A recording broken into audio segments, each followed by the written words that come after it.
Hi guys, and welcome back to another video game with the powers. I'm Jake, and in today's video I am continuing my top 100 board games in our collection list. If you guys didn't see my most recent video where I talked about games 30 through 21, I'll go ahead and link that somewhere above so you guys can take a look and get all caught up, because we have finally made it into my top 20, guys. We are here. Let's take a look at my top 20 board games in our collection. Today's video we're taking a look at 20 through number 11. So let's go ahead and jump right in, starting off with game number 20. Now, this was 21st on the list last year, so this one is only down one spot, not a whole lot of movement here. And this board game is going to be Sagrada Artisans, okay? Sagrada Artisans is a board game for 2 to 4 players, ages 10 plus, right around 45 to 60 minutes per playthrough. This one is published by Floodgate Games. And Sagrada Artisans, the best way to sum this up, it says it right here on the box, this is a legacy game of dice drafting and window coloring, all right? We have never played Sagrada before, so Sagrada Artisans was our first introduction to the Sagrada series, and I really enjoy the legacy style game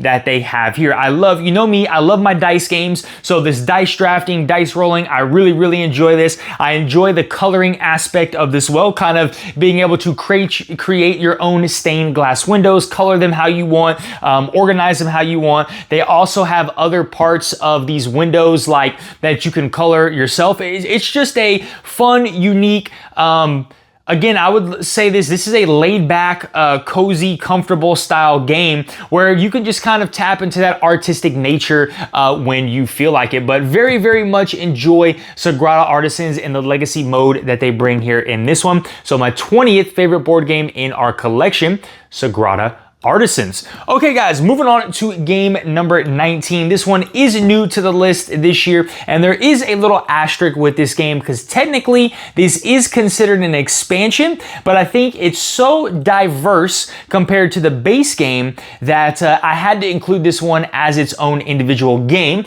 So my 19th favorite board game in our collection is going to be Santorini Riddle of the Sphinx. Now, as I mentioned, this is considered an expansion to Santorini because you do need the base game in order to play this, but in terms of mechanic and style, it is vastly different than the original base Santorini. And what this Riddle of the Sphinx expansion is, guys, is this is going to have 22 cooperative maps that are going to have a puzzle system where you're going to be taking that mechanic of Santorini, like moving and building, but there's going to be a bunch of different puzzles and objectives that you are going to have to figure out, and you're only going to have a certain number of blocks to be able to do so. But the Riddle of the Sphinx is a game for 1 to 4 players, ages 8 plus, right around 30 minutes per playthrough. This is published by Roxley Games. And yeah, look, I really enjoy what they did with this one here. Again, it has a lot of the core mechanic of Santorini, but it feels like such a vast and different game with the way they did the puzzles, the legacy campaign style feel of this, unlocking different god cards as you move throughout. I love all the unique scenarios and puzzles that they've come up with this one, and I really enjoy this one. And like I said, you can technically classify this one as an expansion, but I think this can operate as its own game. However, the caveat is you do need the base game of Santorini in order to play this one. But I think this is fantastic here. My 19th favorite board game in our collection is Santorini Riddle of the Sphinx. Okay guys, moving on to game number 18. This one was 17th on the list last year, so only down one spot, not a whole lot of movement. And you're not really gonna see a whole lot of movement with a lot of these games in my top 20.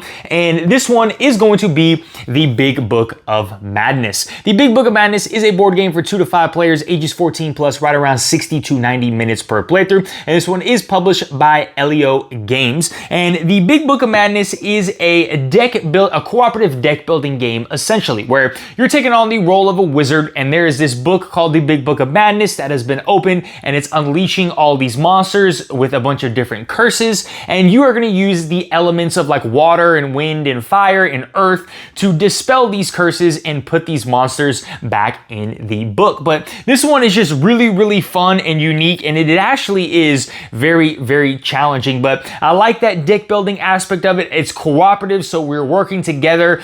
You got a bunch of spells that you can use to like trade cards between each other, or gift cards to other players, or draw cards, have other players draw cards and things like that. And there's a lot of good strategy to this one, but I really, really enjoy the deck building component here. So my 18th favorite board game in our collection is going to be the Big Book of Madness. Okay guys, moving on to game number 17. This one was 15th on the list last year, so this one is down 2 spots. And this is a massive game, so I just went ahead and grabbed the upgrade kit. And this one is Kinfire Chronicles, all right? Now, I do have the first edition of the game, which I really enjoy, but I know they've come out with the second edition with that adventure booklet, and I really, really do wish that they offered that adventure booklet for the backers of the first campaign. But Kinfire Chronicles is a board game for 1 to 4 players, ages 14 plus, right around 45 to 60 minutes per playthrough. This one is published by Incredible Dream Studios, and Kinfire Chronicles is a cooperative campaign style game where you are taking on the role of one of these seekers, is what they call them, and you're going to go through some narrative settings, and then you're going to battle some bosses. But I love how everything is so quick and easy to get to the table. This is kind of a lighter campaign style game, so your sessions are going to be in that 45 to 60 minute playthrough time range, which I really, really enjoy. And I like this mechanic of, I like and I also hate the mechanic how they did with the turn selection. So there's going to be there's going to be a bag with chits, and you're going to have your player chits and the opponent's player chits out there, and you're going to draw these chits from the bag, and whoever's chit gets drawn, then that is going to be their turn. So I love that style of mechanic because you never know who's going to be able to go. Sometimes you can pick who goes, but there is a lot of stalling and downtime with that, because you as an individual player might not take a turn for 3 to 6 different turns. So you can just be sitting there, watch everybody else around the table play the game, and then you really don't have a whole lot of options. So that's kind of the only drag with this one, and I think kind of why it's dropped a whole lot. Also, we haven't continued with the campaign here with this one, so I want to get forward. I got the errata pack in the Kinfire Council bundle, so I'm curious to see what that errata pack and just getting this one back to the table if I'm really, really going to enjoy it. But my 17th favorite board game in our collection is Kinfire Chronicles. All right, guys, moving on to game number 16. This was 13th on the list last year, so this one is down 3 spots. And this one is going to be Life of the Amazonia from Bad Comet Games. So Life of the Amazonia is a 1 to 4 player game, ages 14 plus, right around 60 to 150 minutes per playthrough, and again is published by Bad Comet Games. Same people that brought you Wondrous Creatures. They just recently did Shallow Sea. But Life of the Amazonia is a medium weight strategic game where you are basically building out your own jungle, and it's got a bag building in it. This was my first introduction to a bag building game, and I really, really enjoy that bag building component here of, you know, drawing these little plastic chips out and then using gold to buy more chips that give me more resources. This is just a really enjoyable game, right? It's got a lot of cute meeples to it. Again, you're building out your own ecosystem. So you're going to have these tiles.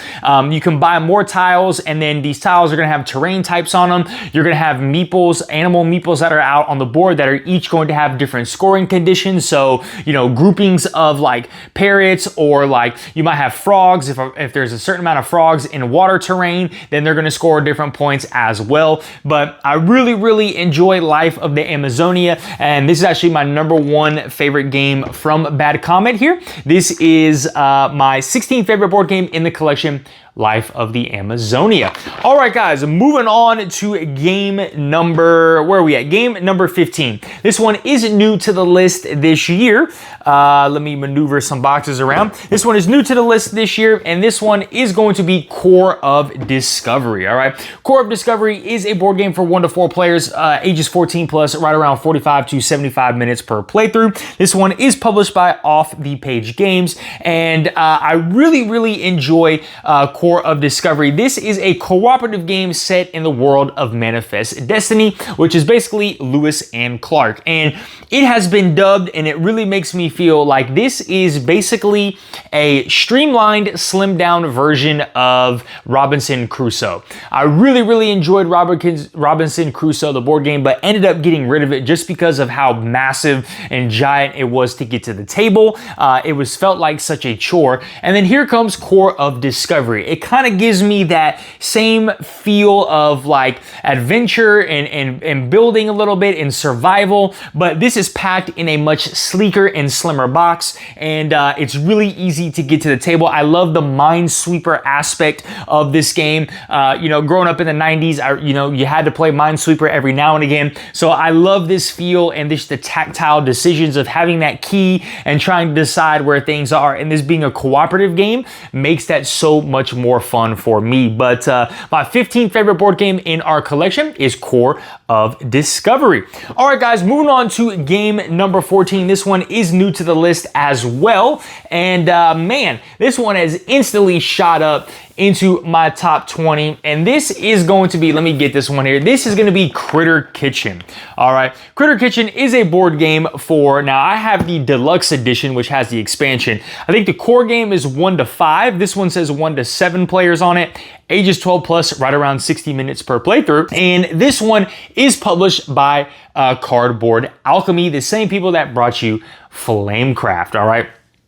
And Critter Kitchen is basically it's a chef game, okay? So over the course of 7 rounds, you're gonna be creating plates that are out. You're gonna be collecting these different ingredients, sending your chefs out to these locations. They're gonna be grabbing ingredients. There's gonna be some food challenge plates that you're gonna have to make using these ingredients. And at the end of 7 rounds, there is going to be a critic that is going to visit your restaurant. And then you're gonna be creating a critic plate, and there's gonna be certain scoring conditions with that. But look, as big as this production value is of this game, man, this one, it says 60 minutes. Look, this can kind of be, I think this is like a 45-minute game, especially at 2 players. I really enjoy this one. This one is super easy to teach, super simple. Once you get the hang of this one, man, you can knock this game down really quickly. I've been starting to actually use Critter Kitchen as kind of like a filler style game, just because of how fun, unique, and easy and quick this game really is. But there's a ton of strategic depth with this one and a bunch of different critter cards. But my 14th favorite board game in our collection is going to be Critter Kitchen. All right, guys, moving on to game number 13. This one is new to the list as well, and this is one of my favorite deck building games of all time, and this one is going to be the City of Myrkesh. The City of Myrkesh is a board game for 2 to 5 players, ages 14 plus, right around 60 to 90 minutes per playthrough, and this one is published by Grindstone Games. And the City of Myrkesh is a traversal deck building game. They've done something unique with City of Myrkesh that I have not seen done in a lot of deck building games before. And this is kind of like a semi-cooperative style game where a monster has come and invaded your city. And so together around the table, you guys are trying to protect the city and defeat this monster. However, you want to get the most glory and honor by defeating this monster. So whoever does the most damage to the monster is going to get these honor cubes. And basically whoever has the most honor cubes at the end of the game is the victor. Now, you can also score points like a typical deck building game from the cards that you end up buying. But what I love so much is just the myriad of different options you have at your hand. There's 5 different zones where you can buy different cards, and each zone is those people that you recruit are gonna be really good at certain things. So drawing cards, or attacking your opponent, or getting honor from those cards, generating gold and things like that to buy more cards. And so I really love the options here. But what makes City of Myrkesh so unique is this traversal mechanic. So you're going to be needing to constantly move in to fight this monster and move out to recruit these people. And so there's going to be times where in order to move, you have to sacrifice a card, which is play the card and not use use any of the effects and treat it as movement. So I love the strategy here of like, look, I have a hand of cards. There's some that I want to use for effects. There's some that I need to use and sacrifice these cards for movement so I can get in and do honor. And it's just, they've done a great job here with this game because it gives me that old school deck building feel like Dominion and Ascension, but it adds in just more flavor to it with a semi-cooperative monster battling type feel. And so it's not just your typical boring game of a deck builder where it's like, okay, I got cards in my hand, I'm playing all my cards out, I'm getting victory points, or I'm doing this, and then I'm using these cards to buy things, right? It's got a little bit more depth where I'm having to move around the board, a little bit more strategy, and just gives things a little bit more flavor than some of those other old school typical deck builders. But my 12th favorite or 13th favorite board game in our collection is City of Myrkesh. All right, guys, moving on to game number 12. This one was 10th on the list last year. This is, so it's down 2 spots, and this one is going to be Mythwind, okay? Mythwind is a board game for, they don't have it on here. It's 1 to 4 players, ages 14 plus. I would say right around 45 to 60 minutes per playthrough. And this is a very cozy, open world campaign narrative style game. Very Stardew Valley, Harvest Moon type, where you are going to take on the role of a character, and your character is going to have a job. So it's going to be a farmer or a hunter or a crafter or a merchant and things like that. And you guys are just basically building out this town. And so you'll have some actions that you'll be able to take. You'll have like a main character action of doing your job, and then you'll be able to sell that good or whatever that you make or whatever you do. If you're like a farmer, you'll produce crops. You can sell those crops to people in the town to generate gold. Use that gold to then help build out the town and things like that. But this one is a very open world, cozy, laid back, you know, friendly style campaign game. Now, we did just get the Friends and Family expansion, which I haven't dove into this one a whole lot. I played it a couple times, and I really enjoyed that one as well. But I think for Mythwind, this one's kind of fallen out of my top 10 just a little bit because there's some other campaign or some bigger games that we've gotten in that we really enjoy. And, you know, we're not always in the mood for some laid back, cozy style Mythwind or style games. We want some games maybe sometimes with a little bit more action, and so we've been leaning towards that route recently instead of something cozy and friendly like Mythwind. But I still really enjoy Mythwind. My 12th favorite board game in our collection is Mythwind. All right, guys, we have made it to the end of another list. My 11th favorite board game in our collection this year was 8th on the list last year. So another game that has kind of fallen out of my top 10 here.